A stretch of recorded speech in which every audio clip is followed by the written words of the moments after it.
창세기 12장 1절에서 9절까지 말씀, 구약성경 14페이지입니다. 창세기 12장 1절에서 9절까지 말씀.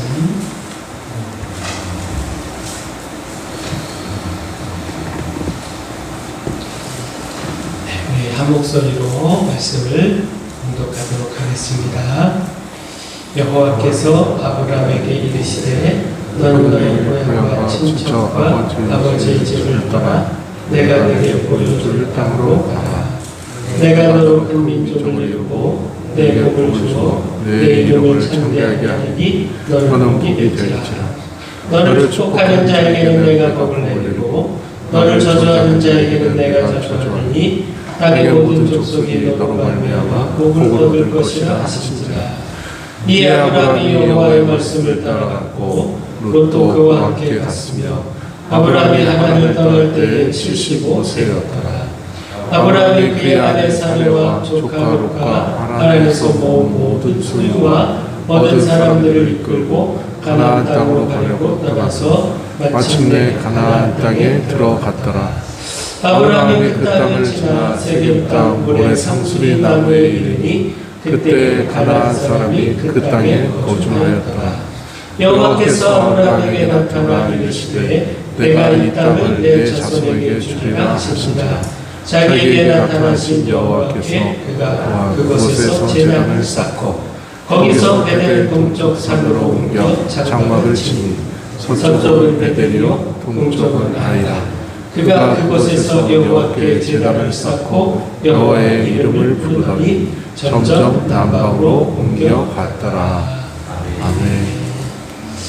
오늘 주 은혜가 함께한 모든 분들, 또 온라인으로 예배하는 모든 분들에게 동일하게 임하기를 축원합니다. 어떤 사람이 넓디 넓은 사막을 정처 없이 방황하며 걸어가고 있었습니다.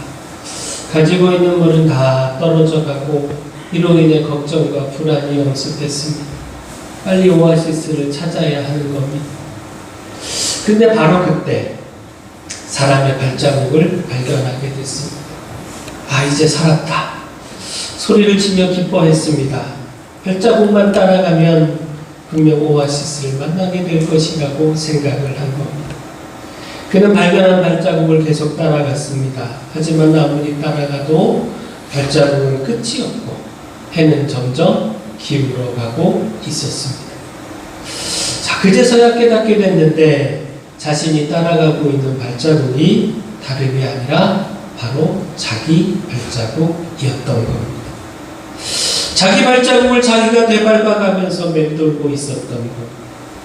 결국 그는 발자국을 따라가는 것을 포기했고 그 자리에 주저앉아 절망할 수밖에 없었습니다. 근데 잠시 후 저녁 노을과 함께 저 앞쪽에서 북극성이 반짝이는 것이 보였습니다. 순간 야, 저거다. 그런 생각을 하게 됐고 그 별을 받고 방향을 정할 수 있었습니다.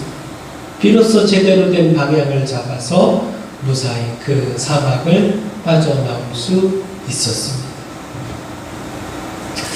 우리 인생의 바른 방향, 바른 해답을 위해 우리가 무엇을 바라봐야 하는가? 내 생각, 내 뜻에 사로잡히면 그렇게 내 발자국을 따라가면 주변만 뱅뱅 돌 수밖에 없습니다. 거기서는 바른 길, 바른 해답 찾을 수 없습니다. 그러나 눈을 들어 하나님을 바라보면 그 하나님이 변하지 않으시는 하나님이 우리의 해답이 됩니다. 그 하나님의 말씀이 그 인도하시는 손길이 우리를 바른 방향으로 이끌어줍니다. 따라서 다른 무엇이 아니라 하나님에게서 해답을 찾아야 합니다. 내 앞에 발자국이 있다고, 내게 좋은 생각이 있고 좋은 계획이 있다고 어리석게 내게서 해답을 찾으려고 하지 말고 참된 해답 대신 하나님에게서 하나님의 그 계획과 말씀 가운데서 해답을 찾아야 한다라는 겁니다. 하나님께는 우리가 가진 생각과 계획보다 더 큰 생각과 계획이 있다 지난주 말씀을 통해 들었습니다. 지난주 말씀 기억나시죠? 할렐루야. 네. 우린 일만 하면 됩니다. 이것으로 충분합니다. 편안함을 추구하고 안주함에 머무르곤 하는데 하나님은 우리의 평범한 생각 안주함 속에서 세운 계획, 이것을 넘어서 더 큰 계획과 더 큰 뜻을 갖고 계시고 또 이를 위해서 떠나라. 본토 친척 아버지의 집을 떠나라.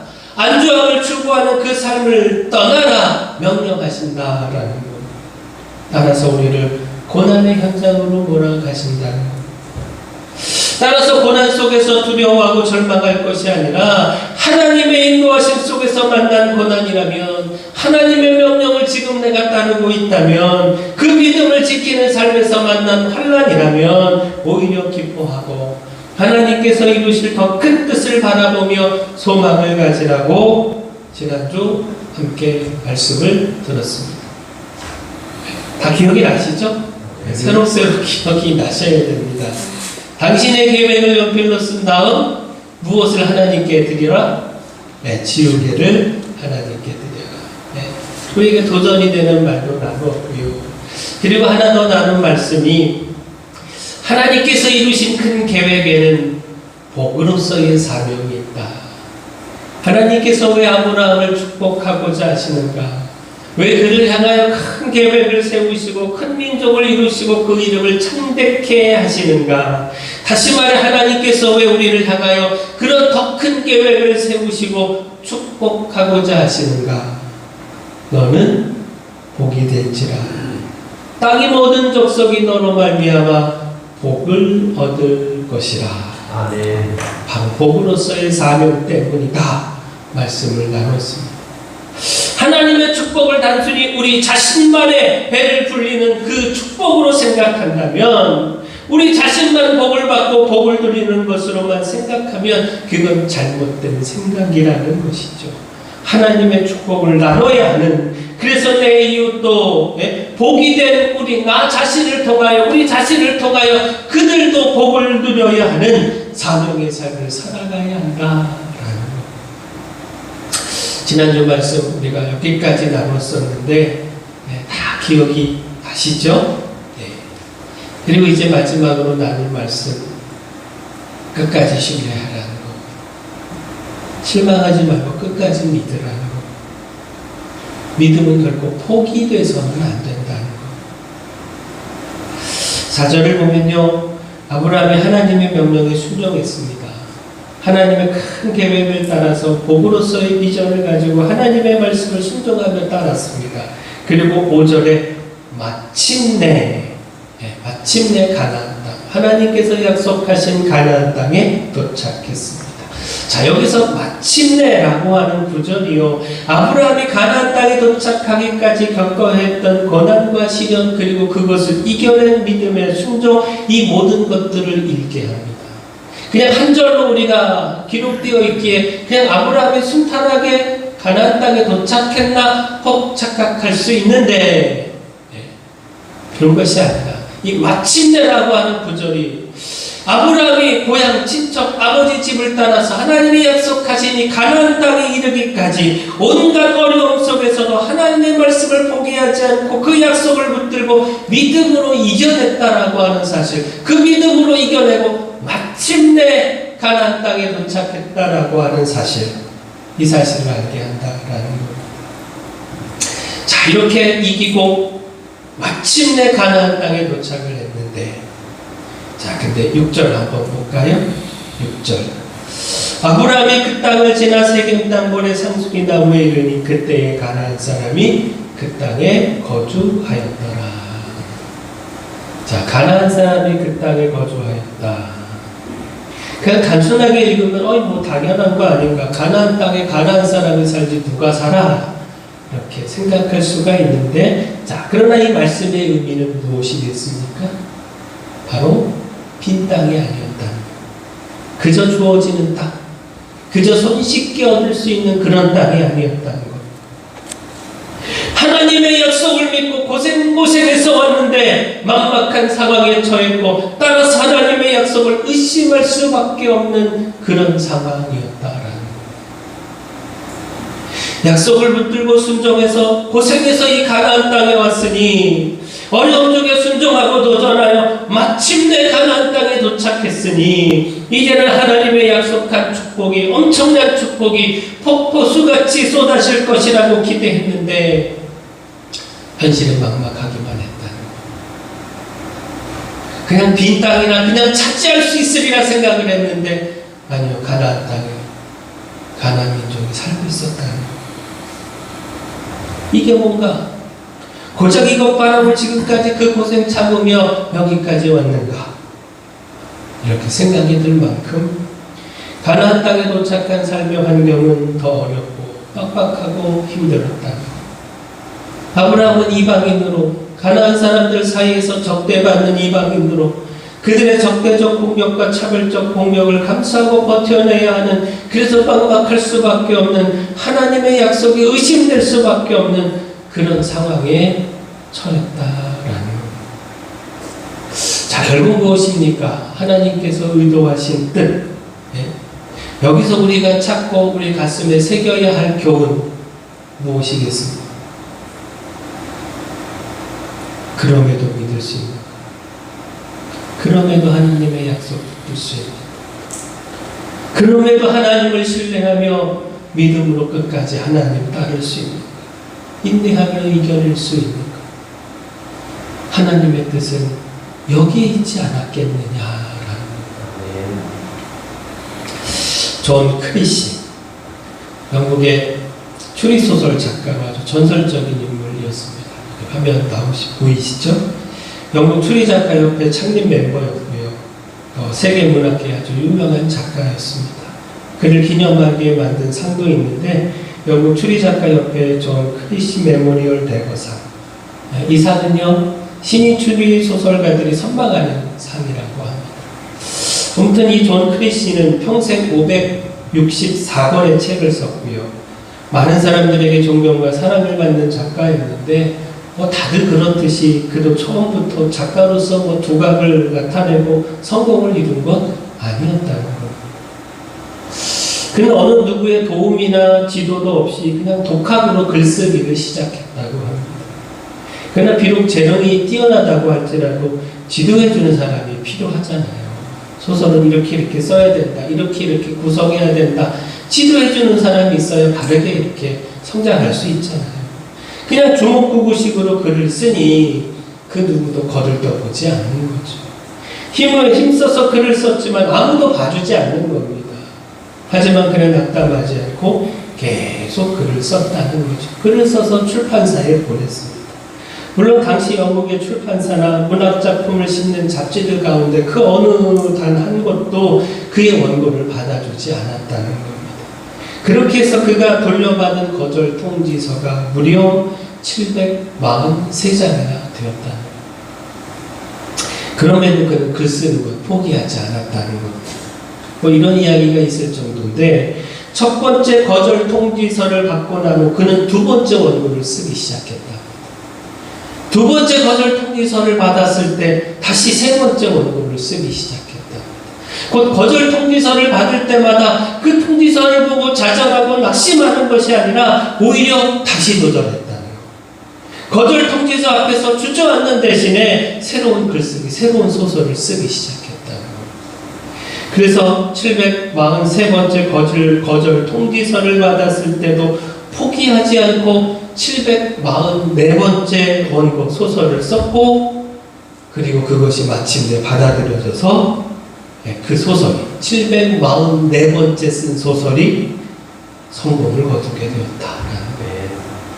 결국 이를 통해서 그가 20개가 넘는 필명을 가지고 500권이 넘는 책을 써서 출판하게 됐다라는 겁니다. 포기하면 그냥 그걸로 끝입니다. 그러나 포기하지 않으면 거기서 소망을 볼 수 있습니다. 하나님을 향한 포기하지 않는 믿음은 반드시 열매로 나타난다는 것. 따라서 하나님을 향해 믿음을 갖고 도전하고 순종했다면 끝까지 도전해야 한다는 것. 끝까지 포기하지 말아야 한다는 것. 하나님을 향한 도전은 결코 우리에게 실망으로 돌아오지 않는다는 것. 따라서 중요한 것 소통입니다. 하나님과의 소통. 하나님과 소통하며 그 음성을 듣고 그 음성 그 말씀에 무게를 두어야 한다는 것. 지금 맞닥뜨린 현실이 아니라 하나님의 말씀에 하나님의 약속에 무게를 두고 따라가는 것, 끝까지 하나님의 말씀을 신뢰하는 것, 이것이 중요하다라는 것. 자, 한번 7절을 볼까요? 7절을 보시면 여호와께서 아브라함에게 나타나 이르시되 내가 이 땅을 내 자손에게 주리라 하신지라. 막막해하는 아브라함에게 하나님은 다시 나타나셔서 그 약속을 확인해 주셨다라는 겁니다. 곧 아브라함은요, 하나님과의 소통을 이루어가고 있었다는 겁니다. 하나님의 말씀에 귀를 기울이고 있었다는 겁니다. 그리고 무엇보다 중요한 것, 기대한 것과 다르고 당장 막막한 현실이었지만 하나님이 찾아와 말씀하셨을 때, 자, 7절 말씀 이어서 보면 자기에게 나타나신 여호와께 그가 그곳에서 제단을 쌓고, 제단을 쌓았다. 하나님의 약속의 말씀을 믿었다라는 겁니다. 그 말씀을 포기하지 않았다. 막막한 현실에 처해 있지만 그러나 하나님이 나타나 말씀하셨을 때 그 말씀에 무게를 두고 하나님을 신뢰했다는 것. 믿음으로 하나님께 예배하며 결국에는 하나님께서 그 약속을 이루실 것을 확신했다라는 것. 그리고 8절, 9절 거기서 베델 동쪽 산으로 옮겨 장막을 치니 서쪽은 베델이요 동쪽은 아이라 그가 그곳에서 여호와께 제단을 쌓고 여호와의 이름을 부르더니 점점 남방으로 옮겨갔더라. 아브라함은 끊임없이 가나안 땅을 다니며 여호와께 제단을 쌓았습니다.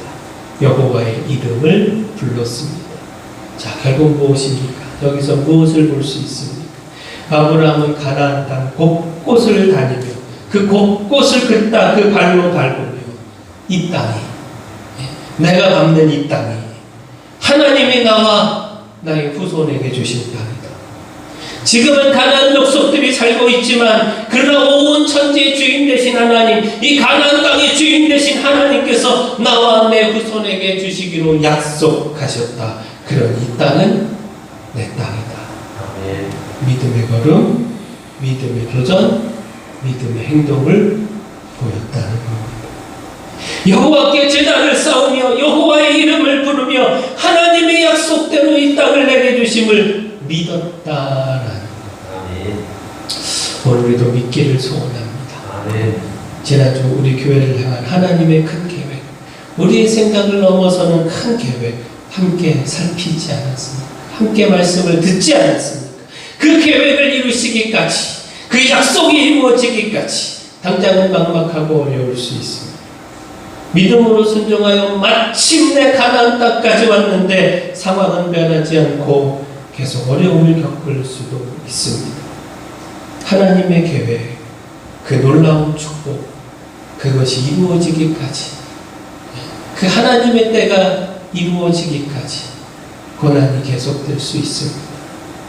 그러나 우리가 하나님의 약속을 끝까지 붙든다면 그 약속을 반드시 믿고 우리가 그 약속을 놓치지 않는 한, 끊임없이 하나님과 소통하여 그 음성을 듣고 쉼없이 예배하며 그 약속을 붙들고 믿음으로 도전하는 한, 반드시 하나님의 때에 그 약속은 이루어진다라는 겁니다. 우리가 이 말씀 기억하며 쉼없이 예배하고 믿음의 도전, 믿음의 걸음 걷기를, 약속의 땅을 발로 밟기를 소원합니다. 그래서 결국에는 이루시는 하나님의 계획, 하나님의 축복, 우리가 다 같이 누리기를 소망합니다. 기도하겠습니다. 사랑의 주 하나님, 주님의 큰 계획 속에 저의 인생을 맡기겠습니다. 주님의 말씀을 따라 순종하며 도전하겠습니다. 당장의 막막함 때문에 실망하거나 돌아서지 않고 하나님의 말씀에 무게를 두고 힘써 약속을 붙들고 하나님을 예배하며 믿음의 걸음을 걸어가겠습니다. 여기에 주님의 능력을 더하여 주시고 결국에는 이루시는 주님의 축복을 누리게 하여 주시옵소서. 모든 것 주님께 맡기옵고 예수님의 이름으로